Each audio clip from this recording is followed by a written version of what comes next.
welcome to the Bullcast Podcast. I'm Katie Pickler, and with me is my wonderful co-host, Court Winsett. Hiya. We are so excited to have you back for episode 3, and it is Where is Your Money Going? Ding.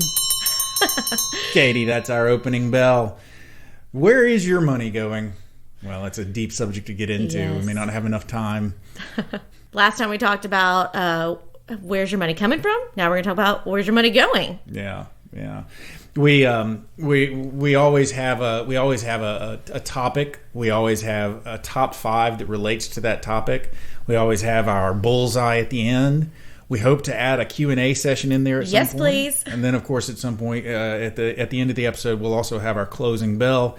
Right now, what you are experiencing, what is pouring into your ears, is our opening bell. And I just wanted to preface the top 5 with a little bit of information, if you don't mind. Because this top 5, what we've basically decided to do is how you would, the episode being, where does your money go? We want to do something that's related to how you would spend your money. But obviously, since I don't know about you, Katie, but personally, I don't really have a whole lot of money to be spending. No, not rolling in the dough. Yeah, we decided to make it more about how you would spend a lottery. So, I mean, everybody's probably, or not everybody, I guess, but a lot of people's favorite pastime is probably to imagine how they would spend lottery winnings. And I know that I imagine the different ways that I would spend different amounts. So, like, 50 grand, I can't even buy like Doesn't get you very far. Yeah, I'm paying off debt and maybe starting putting more in savings, but that's not very fun. What's being smart with that money, though? The highest jackpot that has ever been won that I'm aware of was $656 million, and that is an extraordinary amount. Yeah. Okay. And it seems like there was a jackpot just recently in the last year or so that may have even been up over $1 billion, or at least close to it. But the one that I saw when I researched it was $656 million, divided by 3 people. So we could do top 5 that how would you spend $656 million? But that seems like it might be a little bit too much. Like, okay. Have you ever heard of the movie? I could write that out. Have you ever heard of the movie Brewster's Millions? Yes. Okay, great movie. Right. Okay. Richard Pryor. So he inherits. He has this huge inheritance, and he's given the option. He can take $1 million and walk away, or he can take $30 million and he's given 30 days to spend it all. And if he can spend it all within 30 days and have nothing to show for it by the end of those 30 days, then he inherits like $300 million. Wow. Okay. So I'm not going to give you $656 million right off the bat to spend. Okay. I'm also not going to give you $30 million to spend. What we're going to do this time for our top 5 is we're just going to start off with what he was offered, the $1 million. Katie, I'm giving you $1 million to walk away. Woohoo! And that's going to be your top 5. How would you spend your money if you got $1 million in a lottery win? Well, so we already kind of decided we're not going to do practical. We're not going to do put in savings, bills, all of that, because that's the smart thing to do. But that wouldn't make it very exciting. We are all about being smart with your money. Yes. But this is the fun part of the podcast where we aren't smart with our money. Yes. If you are listening and you do actually win this, please come and talk to us, and we can help you figure out the smart way to balance the fun and the smart. But for fun, for this, it is just $1 million. What would I do? So when I started researching, how much things actually cost, because it's eye-opening, I found myself, I only had one thing that was kind of what I would consider average of what people would pick, and it was some home improvement stuff. I would love to build a movie theater, essentially, with my house. Yeah. I love movies so much. I would love to build a state-of-the-art big screen, the chairs, the popcorn machine, whole 9 yards, all of it. And then also with that, I would like to have the closet components of it from actually a 90s movie, Clueless. Sure, you probably haven't seen it, Court. Clueless? Of course I have. Silverstone? Come on. But the scene where she's got the computer and she's able to sit there and like see all her outfits and if they match and all of that. I think that's brilliant because I love clothes, but I know a lot of ladies on the podcast may be able to relate to this. You've got a lot of clothes, but you forget about it. They're buried behind something. So if I had a computer system that would show all the different outfits and suggestions, that'd be amazing. So that's kind of I would assume like, a go-to of what I would get for a lottery. My next ones are all experiences, actually. So I would love to go to Germany and do Oktoberfest. Yes. Be a part of that, the whole Steins. I think I may have to, if I ever have this opportunity, practice lifting up the Stein and what is the terminology for curling it or something? I don't know. I've never been either. There is somebody in the room who has been, but it's neither of us. And the other person that has been, in the room. He doesn't pay have no a attention to that microphone. man. So that's number 2. Number 3, actually didn't know I want to do this till I researched it. A helicopter ride in Iceland to have dinner in a volcano. That is a very involved experience you have there. Expensive.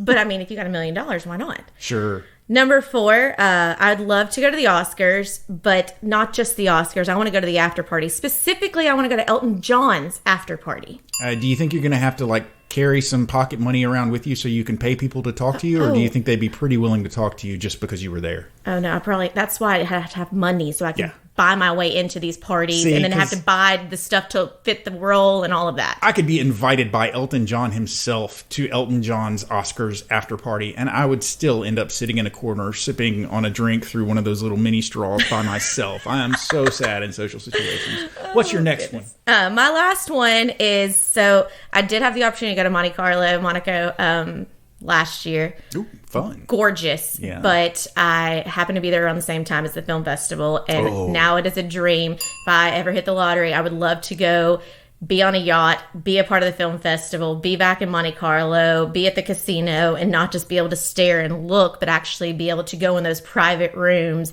of the casino and be a part of the film festival. So that's what I'd do with my $1 million. Get a lot of experiences. What about you? Well, I'm a big talker when it comes to saying I want to have a whole lot of experiences, but then I never do. So I thought more about things. I would love to have a house. I live in a house right now. I would love to have a house in a different location, in a different area of the country. And I don't know if it would be a vacation home, something that I could just go visit, or if I would just, one of the things that, I've always wanted to live in New York, but, I never would pull the trigger on something like that because it's so expensive. But maybe if I took part of my winnings or all of my winnings and bought a little condo in New York, then my wife and I could just move to New York and be close to my daughter who... We would miss you. Well, I'll open up a branch office up there in New York. That works. Okay, we're good. You can come visit me. Crisis averted. Number 2, I want a car. But I mean, I'm not like a sports car or anything like that. I want a really, really nice, big SUV type car, because I want something where I'm up off the road, where I can see over the other idiots that are in the traffic, and then also something where I can carry lots of large things around in my car, because right now I can't fit anything in my car. I've been moving kids back and forth from college recently, and it's just really put a fine point on how incredibly little space I have in my own car. So I'd like a much bigger, nicer car that won't break down every 5 weeks. I want a motorcycle. Specifically, right now, I'm obsessed with the new Harley e-cycle. They have a new electric cycle that they've come out with. Do you know how to drive a motorcycle? Yes, I do know how to drive a motorcycle. Oh. My wife won't let me get one, but I figure if I had $1 million, then I could buy the motorcycle and then pay my wife to let me ride it. It would be great. Next. Okay, so here's the thing with me. I hate all of the things that I have to wear, but I don't love clothes, but I would like to dress nicely. I just don't really have anything nice that I can wear. So I'd go out and buy a whole new closet of clothes. Like, go to a nice men's shop and get them to just dress full makeover? Yeah, absolutely. Like Fab Five, Queer Eye. Yeah, I'd call up the Queer Eye guys and be like, yeah, come dress me, guys. I think that would be amazing. I was just picturing that Ryan Gosling scene with Steve Carell. Yeah. I would absolutely. Maybe with $1 million, I wonder if I could pay Ryan Gosling to come dress me. Can I please come though? I'll be your personal assistant. You'd have to get in line behind my wife, but that would be fantastic too. Absolutely. Yeah, I love that movie. Okay, and then there are a couple other things that I had on the list. It's all basically buy stuff, boat. I wouldn't mind having a nice boat, and wouldn't mind having a nice riding mower. But since we only do top 5, those didn't make it on the top 5. I guess last on the top 5 is I would actually make a donation to my alma mater, my high school specifically. I loved my high school, and I've always dreamed of going back and making some big donation to my high school and maybe getting my name on a door or something like that. So I was big into theater when I was in high school, so maybe get them to put my name on a chair in the theater or something like that. But I think that would be nice. I've always had a dream of going back and giving to them. So. Oh, that's beautiful. Yeah, I like that. I'm a beautiful person on the inside. We also did some research and saw that actually 70% of winners spend it all within 5 years. Well, I think I probably just spend it all within a few seconds. So there you go. I think it's burning a hole in your pocket. You've got to spend it. Yeah, but okay. So don't forget, this is just dreaming, because only 1 in 175 million odds of winning the lottery.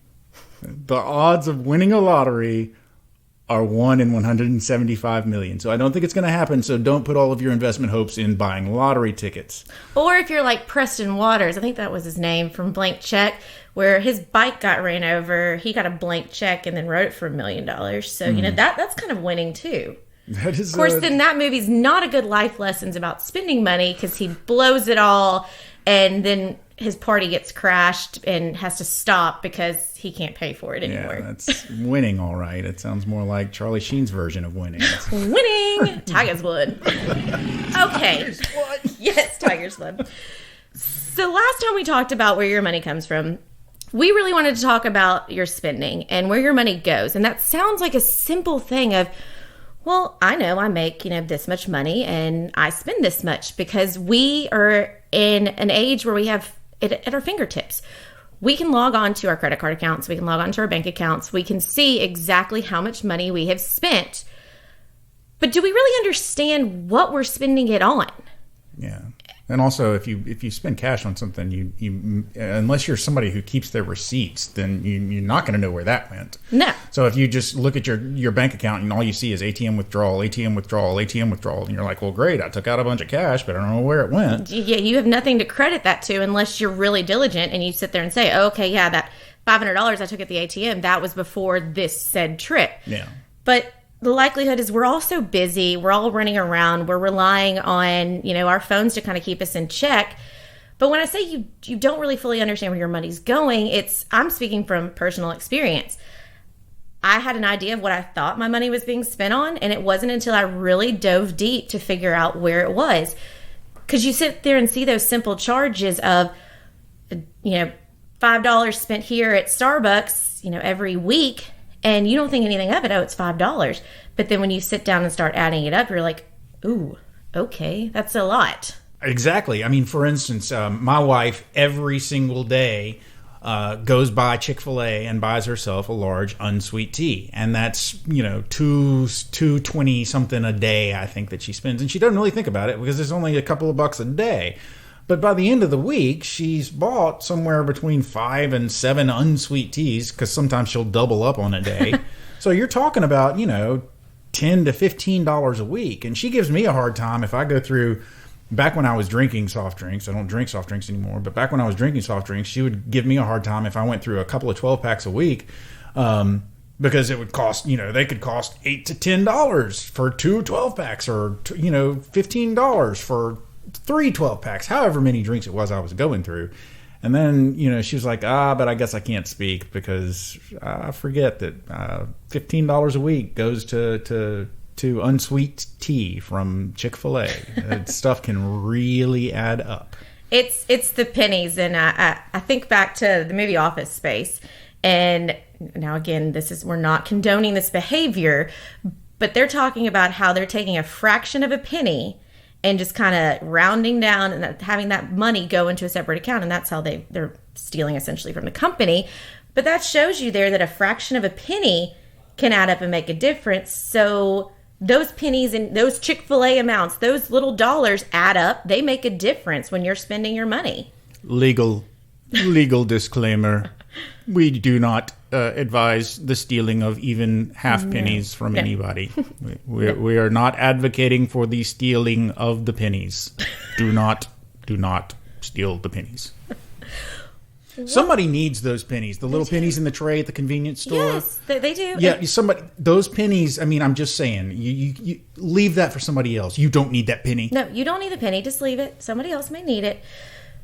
We're talking about awareness here of your money. And it wasn't until we started talking about this episode, and there's so much more to just spending. It's not of, you've got your bills, you've got things you've got to pay for. Spending really, in a lot of ways, not to wax philosophical here, but in a lot of ways, spending really can like reflect who you are as a person. It can tell you a lot about yourself if you're willing to really dig in. It tells you your values and your priorities. Yeah, absolutely. So I told you personal experience. I sat down and looked at all of my expenses. It was grueling, but I sat there and took my credit cards, took my bank account, and put them all together, and nothing fancy. It was an Excel document, and labeled everything in a way of a category, whether it was a charitable donation or a gift or food, and added it all up. And at the end of it, figured out where was the money going? Because when I started this whole process, I'm like, Amazon Prime. It is all going to Amazon Prime or eating out. And I was really shocked to figure out that's, money was going there. But the majority of the money was going towards charities, in the sense of somebody posts that they're selling a t-shirt or somebody's kids doing this. So charity was a big part of mine, but also it was the other part of, I hate to use, love language. My love language is gifting. And so I like to throw parties for people with the showers, baby showers, get them nice gifts. I enjoy the thrill of watching somebody open a gift that I've thought about and gave to them. Of course, when they don't react, it really just kills my soul. But I noticed that a lot of my expenses were spending all this money on other people, and that's good. But I needed to really evaluate and sit there and look at all the different elements of where I was spending money and look into budgeting. But I love how we led into this topic by saying spending really shows your values and principles. And you're like, yes. And when I dug down deep, I found that I give all of my money to charity and to other people because I am love, and love is happiness. Most of my money, like I think most people, most of my money just goes to, food, shelter, clothes, stuff like that. That's a given, baseline. When people have money that they can spend, they're going to spend it on the things that they have to spend it on first. So then I think what really shows your values is again, like you said, after you've paid for the things that you must pay for, what are you spending it on then? So really, in a lot of ways, when you're evaluating what you spend, you can start with your known expenses. Yeah, you can start with the stuff that doesn't change. Your fixed expenses, the ones that never change. So that's kind of jargon. Yeah, but it's not really. I mean, it's a simple word. It's a single syllable. So fixed expenses would be those things, those bills that you pay on a monthly basis that do not change. And so those, you can start with those. But then to really get into an analysis of how you spend, you got to figure out what those variable, and that really is jargon, what those variable expenses are. Those things you don't need to spend money on are variable, right? Well, not necessarily just things you don't need to spend money on. I mean, because think about it. For instance, your utility bill. That is not a fixed expense. You can try and plan for it. You can guess about how much you're going to spend on a monthly basis. We'll get more into that when we talk about budgeting in the next episode. But you can try and guess about how much it's going to be, but it's not ever the same exact amount every month. That's right. Yeah, I think I'm jumping ahead thinking of budgeting, that I'll budget X amount because it's a roundabout. But yeah, you're right. But it does vary on a monthly basis. That and then so there are certain things that you need to pay that could be variable expenses. But then there's also the stuff that you choose to pay. Okay, now I apologize. Cameron's going to hold up the no jargon zone sign, I guarantee you, but because I'm going to throw a big word. You're probably wondering who Cameron is right now, and he's the other man in the room making this wonderful show happen. Cameron just held up the no jargon zone sign. I haven't even said the word yet. But what you were saying when you were referring to money that you spend on things you don't have to spend it on, that's really kind of, it's discretionary spending. It's discretionary is the money that is after you've paid all the bills that you have to pay, the money that you have left over to spend on things. It might be things that you think you need, but so at the end of the day, they're choices you're making. There's money. It's money that you're spending on choices that you're making, and that's really that's that non-mandatory type of spending. Discretionary spending, exactly. Yeah. So when you're looking at your money, your expenses, they're kind of into 4 categories. So that discretionary, as you were saying, we're going to talk about it at another point about budget, but when you're looking at what you're spending, that's kind of the first place that goes. That's that movie date night or those, fancy coffees. Exactly. Whenever I'm discussing discretionary spending with somebody, the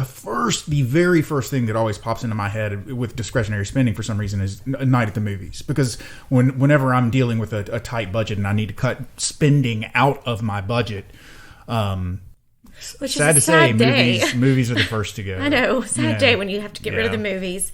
But so you got discretionary, and then on the other side, you got mandatory. Right. Which are those bills? Those are the things that you've got to make sure are paid to keep the lights on, to not get evicted, to make sure everyone's fed. Yes. So with it, you've got discretionary. We talked about that. You got mandatory, and then fixed and variable. Right. And so the fixed are like your mortgage payment. It's you set a price of what it's going to be. So when you look at your bank statement each month, you can expect that same $15 charge for Netflix. Every single month, it's going to be exactly the same. Yeah. Until Netflix raises their prices. Exactly. But then it'll still be a fixed. It'll just be a raised fixed. Yes. And then variable being those ones that kind of fluctuate a little bit. Your electric bill, I mean, really, electricity is there are other things that, like you said, I think you said cable at one point. Yeah. The cable bill itself is going to remain the same every single month if you don't do things like purchase movies and, those little add-ons. And so there's always the potential that it could be variable, but at its core, it's fixed. Yeah. Well, and like phone bills. Especially in the past, back when mobile phones first came out, that it was always variable because it was always dependent upon how many minutes you talked. And now you've got the plans. Yeah, now you know it's what it's going to be. Yeah, and yet they still seem to find ways to tack more money on. But absolutely. Anyway, so back to the back to our main our core four. Yeah, yes. Right. Okay. The fixed, the variable, the mandatory, and discretionary. And your expenses, your spending, they all fall into one of those or two of those categories. Yeah, because you either have mandatory fixed, mandatory variable. Exactly. Or you have discretionary fixed, discretionary variable. Yep. Okay. All right. Great. Sounds good. Yeah. Well, and circling back to kind of what Court said is, remember, spending is a reflection of your values and your priorities, but it's a therapeutic thing. You hear the phrase jokingly, retail therapy, but for some people, they've lost a loved one or they're depressed, and that is what gets them through is spending. And so I know someone right now who is spending a lot of time having to stay indoors and locked away from her friends and so forth. And she said, I was talking to her the other night, and she said, I spend all of my time shopping on Amazon and then crying. So it's like she's either shopping and happy or not shopping and crying, I guess. Well, and circling back, and again, I'm not toting that I'm like, I'm such a good person. But it's one of those, I realized when I started trying to work on my budget, I just kind of like drastically cut what I was spending on other people. And it really affected me mentally. I did not like that I couldn't buy something that I saw and wanted to buy for Court, maybe. Yes, it was amazing, but I felt like I had to hinder myself because I needed to balance out my money. So we're not saying, you've got to think about yourself. You've got to think about your values and your priorities. That gets into budgeting of, what's important.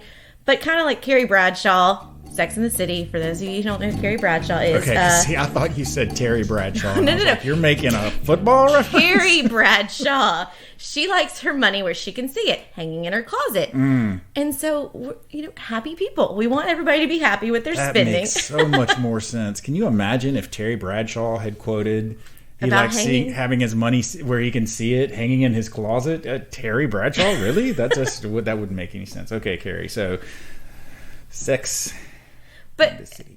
And now I'm really throwing you for a loop. I just said Sex in the City, and now I'm gonna throw one totally out there. Fight Club. Fight Club. Okay, that was what we like to call whiplash. Whoop! Fight Club. Here we go. There was a quote from the movie Fight Club, and I don't really remember the specific part in it, but it said, "We buy things we don't need with money we don't have to impress people we don't like." And that's a whole nother psychology there about our spending, is that going back to, our last episode where you talked about influencers and how we have these people that for some reason have become famous, and society has wrapped around like, well, I think it's even in Mean Girls. It's like, if Regina George wears purple shoes, then I'm going to buy purple shoes. Yeah. So I guess Regina George was the original influencer. Maybe, I don't know. No, okay, so I think generationally we're gonna come to fisticuffs over that, because I think that Mean Girls, albeit a fantastic movie, it took a lot of its cues from an older movie known as Heathers. Oh yeah, so, that's okay. Yes, yeah. You're right. Heathers were definitely the original influencers in my in my humble opinion. Okay, but sorry, circling back around, you gotta focus on, you've got to figure out where that money is going, and depending on where it's going, you can really determine how you can spend it in the places where you need to spend it. So, and I want to add, it's about being honest to yourself, because this is something that I personally said, I sat down and did this with my budgeting. I sat there and took all my expenses and really was honest about where I was spending it. So when you look at things, last time we talked about income, and a bad habit I know I have, and some of you may be this way, is you take your mandatory expenses, your basic bills per se. You take all of that, and then you kind of figure out, where else is the money going, and you see that at the end of each month, your bank account, you've got excess money, so you think you're good, and you don't need to know where your money's really going. But that's where it's kind of wrong, because there's so many things out there that you could be saving on, or that you could have a better understanding of where you're spending it. Just because you have extra money at the end of the month does not necessarily mean you're being smart with your money. Well, okay, so you bring up two really good points, if I can just bounce off of you there. Go for it. Okay, so the first point would be this. I noticed in there that you said you just look at your account and you've got extra money at the end of the month. So I don't want to call you out, but it sounds like we've got another generational thing here where it sounds like you're one of those, you don't really balance your checkbook so much as just check the app and see how much money you have left. And, sorry, Mom, if you're listening. Yeah. She tried so hard to get me to balance my checkbook, and the whole balancing the checkbook can be a good exercise in helping you determine where that money is going. If you're looking at it regularly and you're keeping track of where you spend your money. Now, I don't actually have a paper checkbook that I balance in anymore, but I still have an app that looks like a check register. There's an app for that. There is an app for that. And I put all of, I enter everything into it, and I'm sure, everybody's like, well, that's easy. You can just look at the bank and it shows you everything that you've spent. It's just right there. But it's not necessarily all right there. Not everything necessarily is going to show up in your app immediately. You could have spent something that just doesn't show up there. And then you might go to another store because you think you have this money left because your app said it did, and spend something else, and all of a sudden you're overdrawn, and then the bank charges you $45 because you're overdrawn, and then you're even more overdrawn. I mean, it's a terrible, terrible cycle. So balancing outside of that app is a good idea, because that way you can keep track of your expenditures, even those that may not be showing up the minute you make the purchase. So that's one thing. I just, I'm an advocate for balancing your checkbook, and I'm an old man, so I apologize for that. But the second and really the more important thing is when you talked about the fact that, at the end of the month, you may have money left, but you did that just because you have money left doesn't mean you're doing well. You might have been able to spend smarter. Mm-hmm. That's a great point. But then also what that reminded me about is the fact that, if there are people that if they have money at the end of the month left, then they're like, oh, hey, I've got money I can spend on something else. And they'll go out and they'll spend it. And that in and of itself is something that you really need to focus on and address is, are you ending up with money left over at the end of the month and then using that to go out to a big dinner? Or are you taking that money and planning to spend it on something that you know is coming up, an expense that you know is coming up, or putting it in savings or something like that? Yeah. So, and I think we're going to talk about really, hopefully, if you can get to that, having that extra money and where you should put it and how to really figure that out. Yeah. But you're absolutely right, because it is that burning a hole in your pocket, even though we're rarely having actual cash in our pockets anymore. It's still that luxury of pulling up an app and be like, oh yeah, I've still got, X amount of dollars. Yeah, sure, I can go do this or that. But is that really the smartest decision? Yeah, exactly. I mean, so I think that is a good point to make. So you've got this whole idea of, we said it earlier, and again, I'm sorry, I know, no jargon, but you've got the mandatory stuff, the stuff that you have to pay. You've got this discretionary stuff, this stuff that basically after you've paid the mandatory stuff, you've got money left over and you can spend it on fun things. And you need to make sure that you know where it's all going. Now, personally, I just want to say, all of my discretionary funds all go to tithing to the church. Really? Yes, I am a good boy that way. But not everybody's like that. Some people like to go out and buy shoes. And I feel like somebody's calling me out. Yes. I'm not calling you out. I'm just saying if the shoe fits. Actually, I love shoes too. I'm a guy, but I have a closet full of boots and Timberlands and shoes and all sorts of stuff. None of my money goes to tithing to church. So mea culpa. I'm sorry, Godfather, please forgive me. But that does basically bring us to a point where I think we can kind of maybe sum up. Bullseye. Think? Yes. Oh, it's time for the bullseye. Katie, what's your bullseye? So spending is very close to my heart. I love spending money. So I really want to drive home that it is emotional. It is about your values and your priority. And we are very well aware of this. But taking awareness, getting to really look at your expenses is very important, because I think we think about it of, let's take an analysis of our spending when we're in trouble. And it's almost too late at that point. If we could take a handle of our spending now and figure out where our money's going, I think there's somebody around here that says, do you know where your children are? Do you know where your money is? I think that is being proactive. So then you can be smarter with your money if you do know where every penny is going at all moments. Mm-hmm. Yeah. What are you thinking, Court? What's your bullseye? Well, I think in a lot of ways, I'm just going to be parroting what you say. So the most important thing is to be aware and to take control.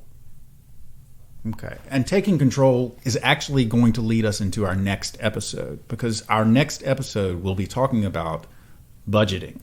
Budgeting. Yeah. So important, though. Well, I mean, it's some people have fun doing it.